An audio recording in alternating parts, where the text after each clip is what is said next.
everybody? It's Monday night. You're listening to the Road to Liberty podcast. I am your host, Token, and I am joined with a buddy of mine. He's the host of the Bread and Circuses Podcast and founder of Big Bell Media. He's a comedian, Mr. Caleb Salvatore. What's up, dude?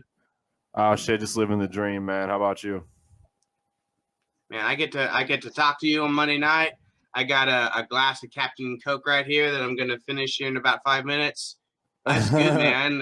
And we just got a Dave Chappelle special that just dropped last week. What Nebraska football's back, and we won. We won. We won. Kinda. It doesn't feel like it, but we won. If we get a W, it counts. I don't care how ugly it is. With as many losses as we had last year, I'll take anything at this point. You know, right? What more could you ask for? Don't be selfish, my man. If we beat Colorado next week, then we'll be. If we beat Colorado, I'm not worried. Well, I'm not holding any judgment from the first game. You know, shake the rust off. If we come out and get our asses kicked by Colorado, then we're God, that's like my worst nightmare come true. Then we got to figure out what's going on here.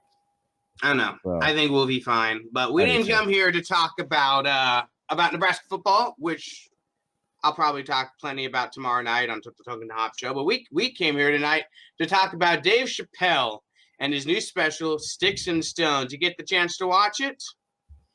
I did. Yeah, I did. What did you think? I laughed my fucking ass off. I mean, when I do stand-up, I pride myself on trying to push the envelope, and that Michael Jackson joke pushed it a little bit further than I do. So, oh God, and he kept going. I got my dick sucked by Michael Jackson. Yeah, he got his dick sucked by the Prince of Pop, and yeah. Oh my God, it had me laughing though. It was so good, man. It was so fucking good. From the very beginning to the very end, I was laughing my ass off. But here's the funny thing.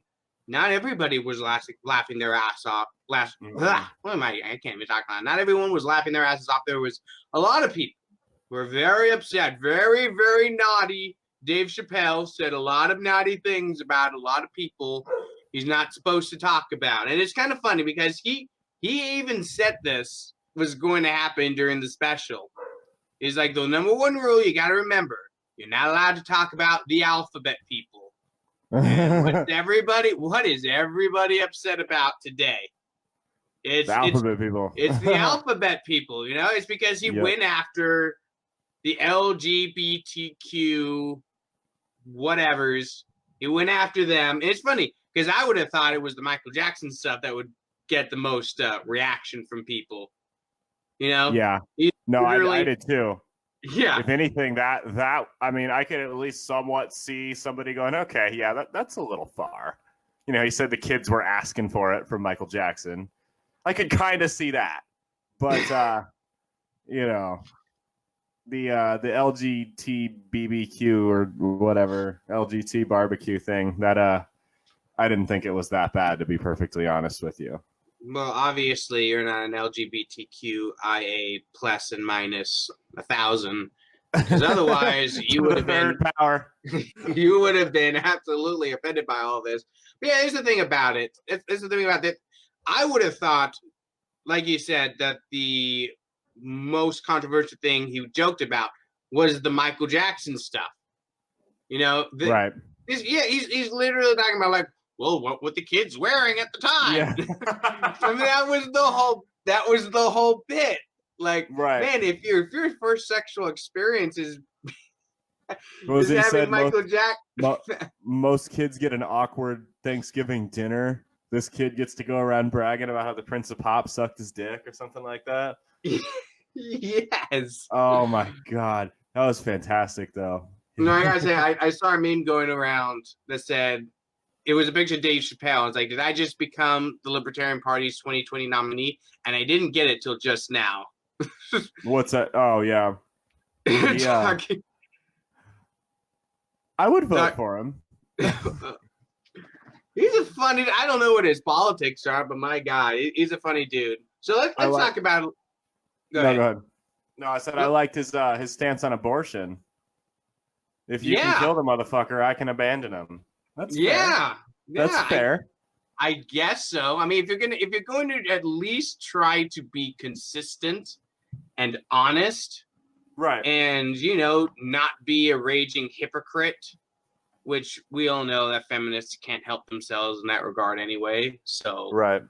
But if you're going to try, then yeah, Dave Chappelle's right. If you can kill that baby against my will, I can at least abandon them. You know, it's not like I'm doing anything worse than you would have done. Right. Yeah, and you can argue that it's actually better because at least the kid gets to live. Yeah. Just in poverty. That always annoys me about people like, oh, well, what about if you're pro-life, then what about those kids that are going to be growing up in poverty? I'm like, bitch, poverty is better than being dead. Are you seriously telling me that every poor person would be better off if they were just, dead? Yeah, and you think that like people that were adopted out of those situations should be like, hold up, are you saying I'm better off dead? Or people that made it out of those situations and are okay now? It's like, or even people that don't. Right. I'd much rather be poor than dead. Like, holy shit, why is this even an argument that you're making? Like, he started out the skit. I remember this. It was hilarious because he started the skit talking about some guy that killed himself, even though he had the perfect life. And then Anthony. He was the traveling chef. Yeah, and then he immediately goes into a story about a friend of his that was a hood rat who got a scholarship to a prestigious university, married some bitch, and had half of his non-existent wealth taken away from him.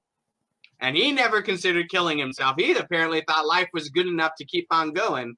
Right. So poverty better than death. So, and if you're poor and you disagree, then at least now you have the choice, right? Right. Exactly. Then you can. It's always on the table. There's always a way. I am pro-choice. You have the choice at that point. Yeah. Right? There's always where there's a will, there's a way with suicide. Bridges will always exist, right?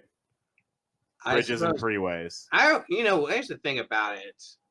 It's funny because my wife's out in the living room right now watching 13 Reasons. And here we are in here talking about suicide and shit. I hate that show. Here's the only experience I have with that show. All right. The only thing I saw from it, I walked in like at the end of the first season while my wife was watching it. And there's this girl in the bathtub slitting her wrists. And that's literally the only thing I've seen of that show. Yeah, I watched the first episode of it and I'm like, okay, I'm not in high school anymore. Why am I watching this shit, first off? And then I'm reading that like the teen suicide rate increased after that show came out. It was fucking horrible, dude. Like they show it in like every detail. Like this chick gets in the bathtub and fucking whacks at her wrists and lays there and dies, and then her parents bust in like 5 minutes later. I'm like, why am I watching parents were this? 5 minutes too late. What the fuck were they doing? Why is this in the show? And it's especially funny when it comes out a little while ago that Netflix is now going to stop showing people smoking in their shows. At least they're fighting the good fight. Yeah, right? I know. They've got no problem showing a teenager slitting her wrists and dying in a bathtub. But no smoking. No, Can't smoking. Have that. Smoking's forbidden. Okay, that'll kill you slowly. If the teenager went into the bathtub and started smoking a cigarette, it's completely off limits. Don't even think about that. What's that? I don't know, man. Smoking is like the new progressive boogeyman. Smoking. There's a lot of progressive boogeymen. They have a lot of boogeymen right now. There are a lot of boogeymen. Dave Chappelle's one of them. But like smoking, for some reason, they hate it. Like I get it, smoking's bad for you, but goddamn, just leave smokers alone. They ain't do nothing to you. Right. Like, so I can see the argument for people that smoke around their kids, or people that smoke up a restaurant or something like that. But if the dude's gonna go smoke in his fucking car, who really gives a shit, right? Or in his house, you know what I mean? Like, I don't care. No, I mean you shouldn't. I mean, I think UNL went as so far as to make UNL a smoke-free campus, so you can't even go to a designated smoking area and smoke. You know, it's the funniest thing too, because progressives are all about marijuana, which they smoke. Right. And fucking tobacco, ooh, can't have that. Yeah. Well, tobacco is worse for you. I mean, yeah, probably, but you're still smoking plant matter. Right. It's not good for you to smoke marijuana. That's what I try to tell people. I'm like, if you're gonna consume weed, just eat it, man. Don't fucking smoke it. It's bad for your lungs. Is vaping bad too? I honestly don't know. It's not great. So when it first came out, it was the healthy alternative to smoking or whatever. And I was like, okay, give this 3 fucking years, and that mode or that that conversation is going to change. And sure as shit, now they're saying that. I mean, anytime you're inhaling something into your lungs, you can't get away from that. Anytime you're doing that, it's not good for you. It might be slightly less bad than smoking, but it's still bad for you.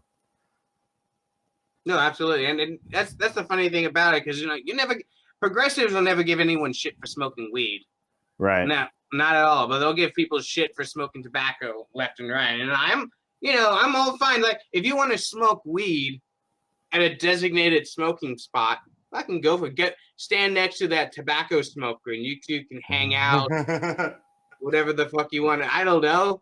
Smoke. You can trade. Didn't they used to have marijuana cigarettes back in the day? I don't know. That sounds good to me. See, I'll smoke cigarettes. Like I don't like cigarettes, but I'll have a friend wwho every time we go out drinking, he'll hand me cigarettes, and he's a horrible influence on me. But he'll hand me cigarettes, and I'll smoke socially. I'll have like 3 or 4 of them, and it's like the next 3 or 4 days, you taste like cigarettes. You can't get the smell. You can't get the smell out of your fingers. You can't get it out of your clothes, your bed sheets, your taste out of your mouth. It's just gross. I hate them. Yeah, I was driving Lyft last night, and I kept picking up people who were smoking cigarettes, and the smell in the car everywhere. Well, I didn't let them smoke in the car, but like you said, the smell lingers. So they get in after they've been smoking, and you can smell it everywhere. Yeah. Ugh. And fucking marijuana is worse, because that smell is fucking horrible. Marijuana is a terrible smell. It really is. And I'm all for, dude, smoke whatever you want, but like I have the same problem with somebody coming into a public place smelling like weed as I would with somebody coming into a public place smelling like BO. Like, just fucking clean. Just take a shower, right?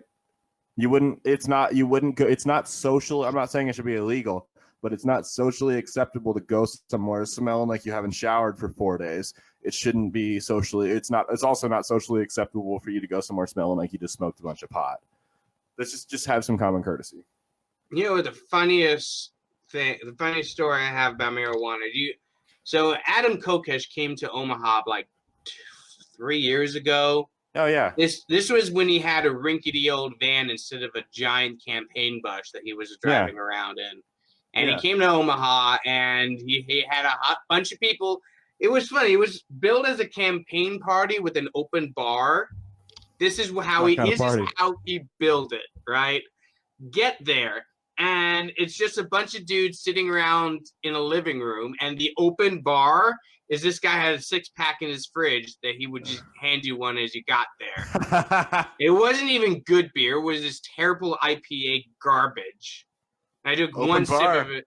Oh, like, I'm sorry, dudes. I don't know what the deal with IPAs are, but they taste like straight garbage to me. So some craft beers are okay, but that's a conversation for another time. We can get in depth in that. I don't know, dude. But every time I've tried an IPA, it tasted fucking horrible.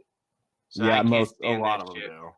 I can't say. But anyway, so after his whole presentation, which is actually quite professional, he's like, all right, everybody, I got a bunch of weed. We can go in the basement and smoke this shit. I'm like, man, what a way to end a presidential stump speech. Let's go in the basement and smoke weed.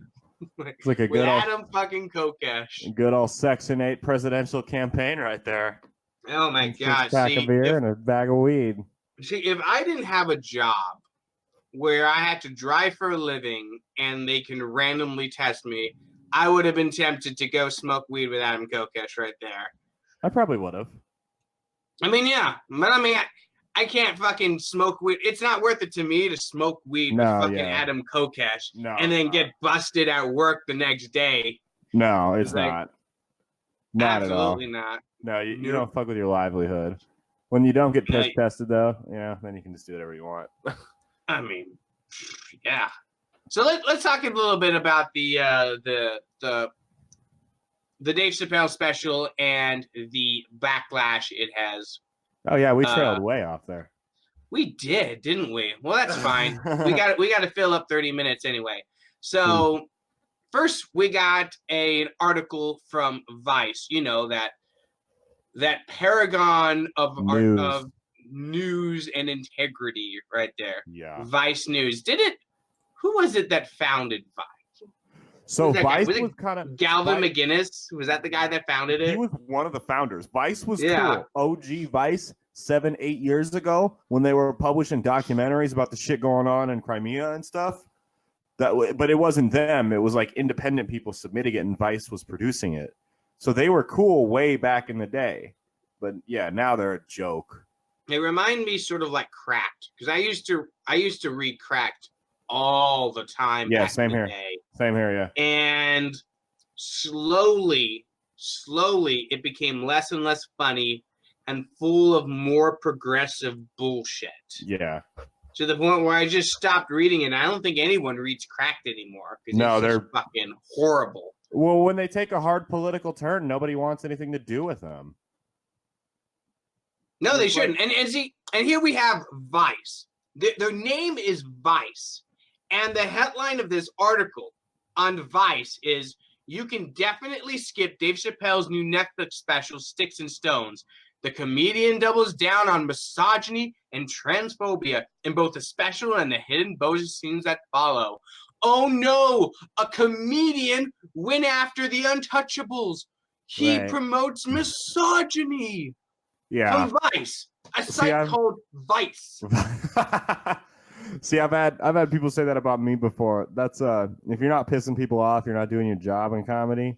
So like, when I had someone get up and storm out of a set a couple weeks ago and then say that I had like racist and misogynistic and ageist stuff, and I'm like, okay, first off, ageist I'll give you 100%. I was about to say. Second off, racist and misogynistic, I watched you out of the corner of my eye get up and walk out of the room. So I know for a fact that you left before the racist stuff started. So like, I don't know what you want me to like. Don't be putting words in my mouth when you weren't here for it. I mean, I remember that set. You've said some fucked up shit though. Not as fucked up as the Michael Jackson shit from Dave Chappelle though. No, I didn't. Yeah. What was he talking about? Like, if he were a child molester going after Macaulay Culkin? Yeah, he's like, guys, he never went after Macaulay Culkin. Think about that. It's true though. That's Culkin. It's like how we know how hard that kid is to get. He's like, I'd be a hero among pedophiles. Like, oh my God, Dave, just stop, please. Well, that's the thing about it. This whole Vice article is just a wagging the finger at Dave Chappelle for having the audacity to not tell a woke comedy special, for having the audacity to fucking go after the alphabet people, as he calls them, and be a misogynist. And here's the thing about it. There is a lot of stuff in that special that, there's race jokes, there's sex jokes, there's jokes about women, jokes about the alphabet people. At one point, he was talking about how hilarious it would be if he were a Chinese man stuck in a gigantic black man's body. Yeah, his wife's Chinese, though. Yeah, and it was hilarious. Oh, it was funny. I'm sorry, dude. I laughed out loud. I watched it by myself, and I laughed out loud. That's how, that shows you how funny that was. No, same here. Like, my wife went out to the movies with a friend, and I was stuck at home. I'm like, you know what? I'm gonna watch the Dave Chappelle special. Fuck it, let's do it. Yeah. And I watched it. I laughed the entire way through. Yeah. So like, that's psychologically, like people were more inclined to laugh in bigger groups, especially when they're with their friends and people they're comfortable around. If you can make someone laugh sitting on their couch by themselves, you fucking crushed it. That, you know. Yeah. You know, and I don't know, dude. Here's the thing about it, dude. It seems to me there's two types of reactions from people who are upset about this special. First is the Vice route. Just tut.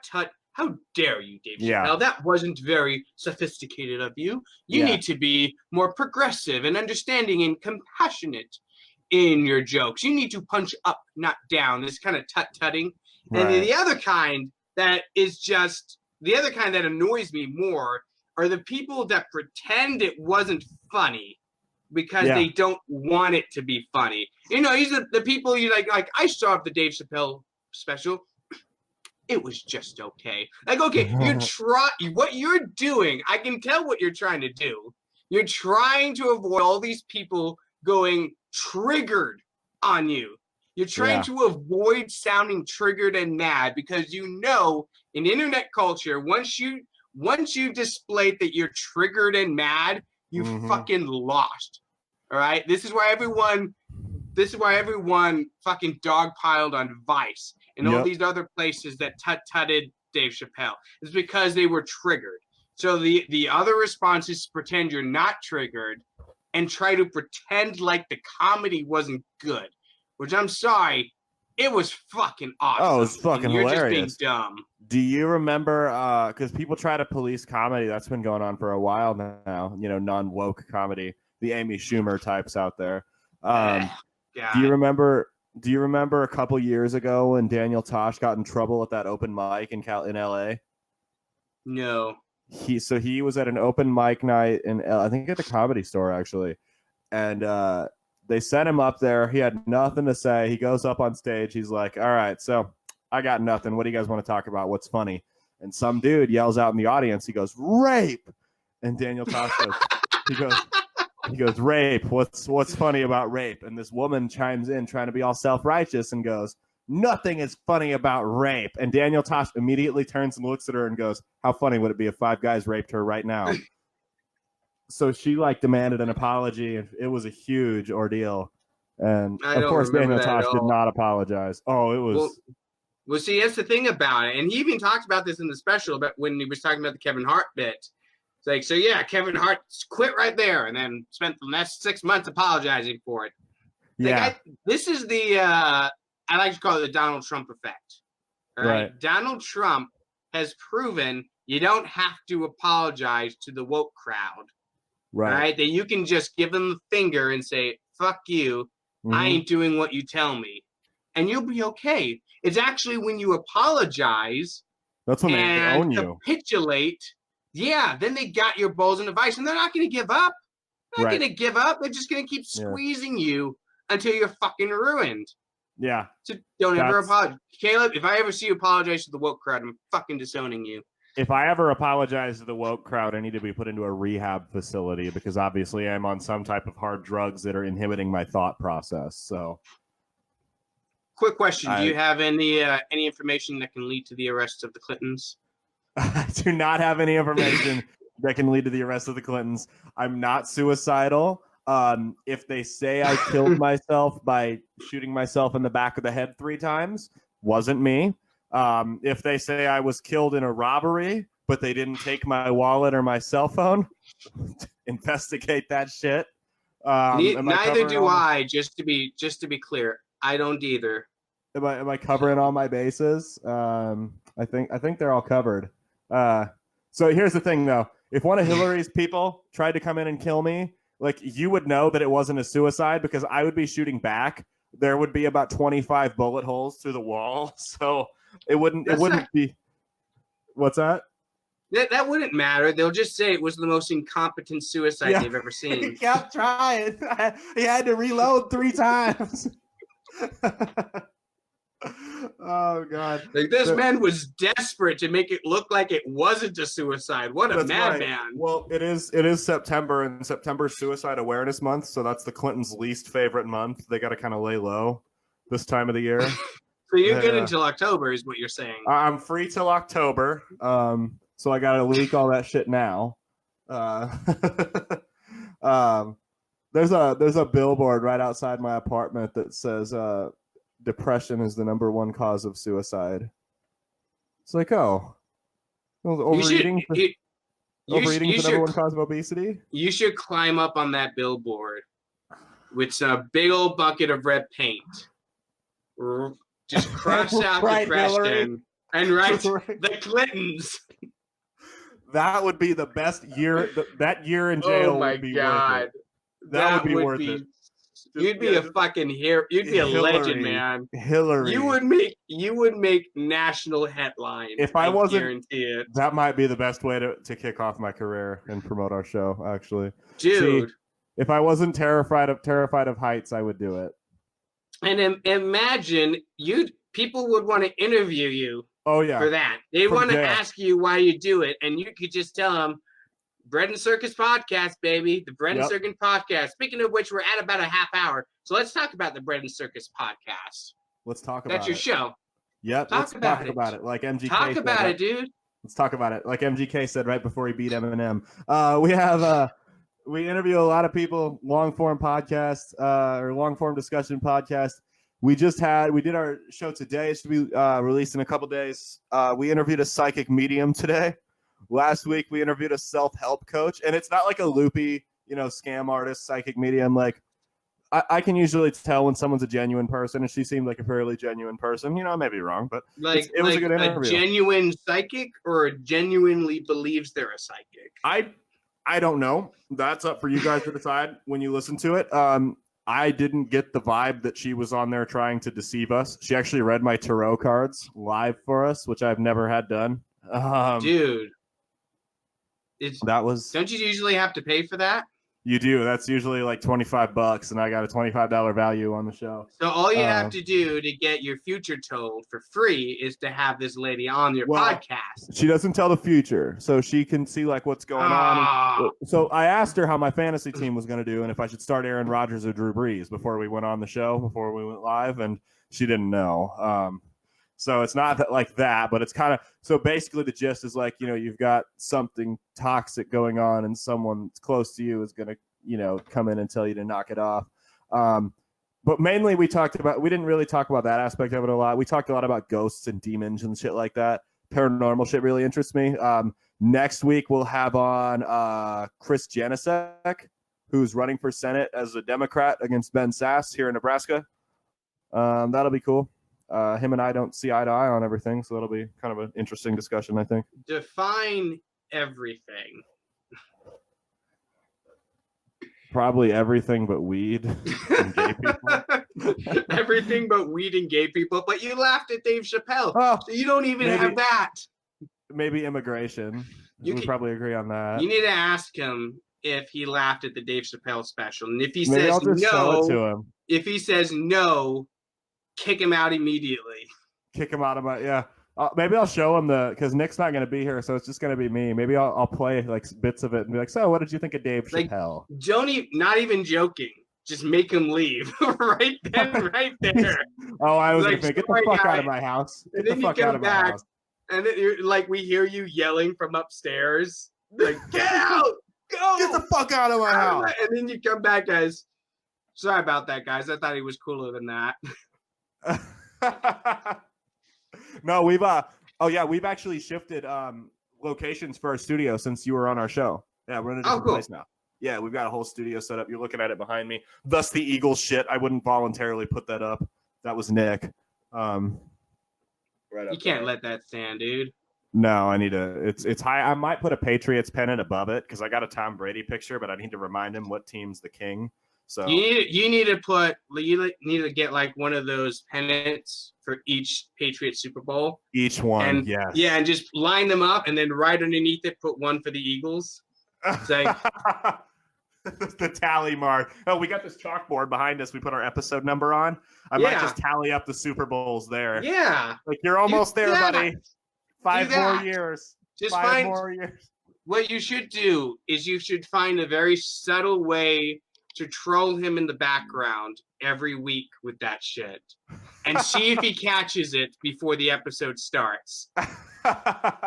Like, hang his eagle shit upside down and then it can be an audience participation kind of thing. Like, spot the troll in the background. Yeah, that's a good idea. Yeah, do that. And does he watch Token and Hobbs? Because if he doesn't, he won't know about this. No, I don't think he does. Don't tell him about he wants to come on you guys' show. You guys should talk to him about it. And what does he want to talk about? I don't know. I think you guys talked on our show. You guys had a disagreement about like U.S. foreign policy or something like that, if I remember. We may have. We could probably talk about that shit. You guys can talk about that. Yeah, we can probably do that. Because we're not a partisan show. We're not a libertarian show. Like, personally, I'm a ANCAP and Nick is not. So we. I mean, we're not a political show either. Yeah. Yeah, totally not true, by the way. So, okay, we're at a half hour now. So plug your shit. Tell us how we can get to know Bread and Circuses. Absolutely. Go like Bread and Circuses by Big Bill Media on Facebook. Anchor.fm/Big Bill Media. You can donate to us on there. $1 a month or as low as $1 a month. That keeps us going. I like to tell people that my coke and hooker habit gets funded by my own money, not the money you send us. That strictly goes to the show. Lies. I know that's a lie. No, we don't make enough from this show to fund coke and hookers. So, Redbubble, Big Bill Media, we've got that. You can get our Slow Drivers Don't Deserve Human Rights bumper sticker. This is true. Subscribe to us on YouTube. There's a lot of people that don't deserve human rights, apparently. That's true. The refs, slow drivers, people, boomers. Yeah, poors. The poors. No, not poors. The poors. The poors. Yeah, excuse me. And then, if you do like what you hear, give us a 5-star review on Apple Podcasts. That really helps boost our audio shit to the top. The more reviews you have on Apple, anyone out there starting a podcast, really, the more positive reviews you have on Apple, the better off your show is, and the more people it'll reach. So, yeah. That's awesome, awesome. Make sure you guys go listen to that shit. It's a good show. They had me on a few months ago. It was a pretty good episode. Yeah, a few months ago. It was fun. We talked about right after Sargon, because we had Sargon of Akkad. Yes. Oh, yes. And then September 21st, Lincoln, Nebraska. Stand-up comedy special. I'll be there with Mr. Z, the Wandering Stoner, and this dude Nico Russell. My co-host Nick is going to open for us, so it'll be fun. You didn't invite Roads to Liberty. I'm kind of triggered about that. You guys can come. I'm sad. I'm going to go slip my wrist in the bathtub now. You should, and then blame 13 Reasons Why. Yeah, that's how Hillary's going to get you, man. She's going to slit your wrist. Oh God, you just gave her an idea. Thanks you watched 13 Reasons Why. No, now it's on the air. Now she can't do it. She's still gonna do it, dude. She's pretty brazen about that shit. She murdered a guy who had information on rich and powerful people while he was on suicide watch in fucking jail. She's brazen, dude. Both the cameras broke and our guards took a nap. Hey, you think I'm safe now because I said this on a show? No one's gonna give a shit. She's still gonna do it. Hillary could have you whacked live on the air right now and would still claim it was a suicide. Like, people could see you get shot and would still claim it was a suicide. Yeah, and then CNN is gonna run articles about how it's a fucking conspiracy theory. And why won't all these white nationalists just believe us? We're not fake news. Well, you're not white, so they may spin it that you were killed by white nationalists. Oh, they might spin it that I was killed by you and Dave Chappelle. By the two white nationalists. That's right. The two white nationalists over there. But I'm sorry. I called CNN fake news. That's actually, the same as calling them the N-word. So I'm sorry. I can't say that. Just like, what? Fredo. Fredo. Yeah. Apparently Fredo is a slur. Well, we got to stop. I'm supposed to keep these at 30 minutes long. We're just going off in a tangent. Remember, everybody, listen to the Bread and Circus podcast. As for us, our website is roads2liberty.com. That's roads2liberty.com. Like us on Facebook. We're on Instagram, Minds, Twitter, YouTube, and anywhere that you can get podcasts. except for Spotify, because that shit is confusing. So I don't understand it. Anyway, You don't do Spotify? I'm trying to do Spotify. It's confusing as shit, though, to try to get the show on there. Yeah. I don't understand it. My poor minority brain isn't as smart as white people. That's true, man. I got that white brain going on for me. Thanks, Joe Biden, for giving me a complex about that shit. Anyway, thanks for coming on the show, dude. It's been a lot of fun. We talked less about Dave Chappelle than I expected, but you know what? That's life. Oh well. That's usually how conversations with me work. So thanks for having me, man. Anytime. And if either of us show up dead in the next 24 hours, it was not suicide. Have a good night, everybody. Nope. Peace out.